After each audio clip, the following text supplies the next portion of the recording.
ఈ refined oil కంపెనీలు ఏ company అయినా మీరు చెప్పినట్టు గింజల నుంచి తీసిన ఆయిల్ నుంచి దాన్ని ఏదో చేస్తానని మీరు అనుకుంటే ఆ కంపెనీ గింజలు కొని ఉండాలి. ఇప్పుడు ఇన్ని కంపెనీలు ఉన్నాయి, ఆయిల్ కంపెనీలు రిఫైండ్ ఆయిల్ అమ్ముతున్నాయి. ఎక్కడ కొన్నారు గింజలు వీళ్ళు? కనీసం ఒక్క గింజ కొన్నారా? లీడింగ్ సన్ఫ్లవర్ ఆయిల్ తయారు చేసే కంపెనీ ఒక్క సన్ఫ్లవర్ గింజ కూడా కొనకుండానే ఇవన్నీ ఎలా మ్యానుఫ్యాక్చర్ చేస్తున్నారు చెప్పండి మీరు? రీఫైండ్ ఆయిల్ తయారు చేయడానికి వీళ్ళు గింజలు వాడటం లేదు. నానా చెత్త పెట్రోకెమికల్ చెత్త దగ్గర నుంచి అడ్డమైన కెమికల్స్ కలిపితేనే వస్తాయింది.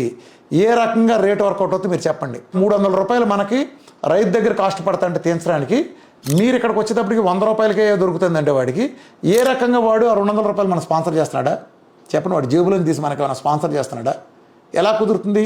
ఆ కాస్ట్కి ఎలా ఇస్తారు ఎవరైనా? తను కొన్న కాస్ట్ కంటే తక్కువకి ఎవడైనా ఇవ్వగలడా? అంటే ఏం జరుగుతుంది? మోసం చేస్తున్నారు. మరి మీరు ఆ మోసాన్ని ఎత్తి చూపించరే? ఇంత పెద్ద సంస్థ ఐసీఎంఆర్ ఎన్ఐఎన్ కలిపి గైడ్లైన్స్ ఇచ్చిందంటే రీఫండ్ ఆయిల్ కంపెనీలలో బట్టలు తీసి నుంచో పెడతాను ప్రజలు ఆశిస్తాం.